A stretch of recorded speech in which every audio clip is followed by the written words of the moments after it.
Palakkad brewery തുടങ്ങാനുള്ള തീരുമാനം CPM-ന് പണമുണ്ടാക്കാനുള്ള വൻ അഴിമതിയാണെന്ന് മുൻ പ്രതിപക്ഷ നേതാവ് രമേശ് ചെന്നിത്തല. ശക്തമായ പ്രക്ഷോഭ പരിപാടികളുമായി ഇതിനെ നേരിടുമെന്നും രമേശ് ചെന്നിത്തല തൃശൂരിൽ പറഞ്ഞു.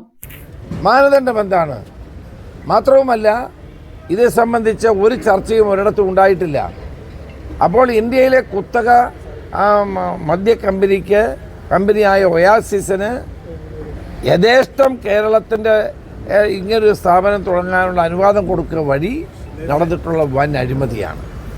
ഈ ക്യാബിനറ്റ് തീരുമാനം പിൻവലിക്കണം. മാത്രവുമല്ല, എത്തനോൾ ഉൽപ്പാദിപ്പിക്കുന്നതിനെ പറ്റിയാണ് ഇപ്പോൾ പറയുന്നത്. കേരളത്തിൽ എത്രയോ ഡിസ്റ്റിലറികളുണ്ട്, അവിടെ നിന്ന് ഇത് ഉൽപ്പാദിപ്പിക്കുന്നില്ലല്ലോ. മരച്ചീനിയിൽ നിന്ന് സ്പിരിറ്റ് ഉണ്ടാക്കുന്ന ഒരു കമ്പനി തുടങ്ങി, അതിൻ്റെ സ്ഥിതി എന്താണ്? അപ്പോൾ ഇതൊരു വൻ അഴിമതിയാണ്. ഇവിടെ നിങ്ങൾക്ക് എല്ലാവർക്കും അറിയാവുന്നതുപോലെ പാലക്കാട്, കഞ്ചിക്കോട്, പുതുശ്ശേരി പഞ്ചായത്തൊക്കെ മഴനിഴൽ പ്രദേശമാണ്. ഒരു തുള്ളി വെള്ളം കുടിക്കാൻ കിട്ടുന്നില്ല. കഴിഞ്ഞ തവണ അവിടെ ബ്രൂവറി അനുവദിക്കാൻ വന്നപ്പോൾ ഞാനവിടെ പോയതാണ്. അമ്മമാർ കുടങ്ങളുമായിട്ടാണ് സമരം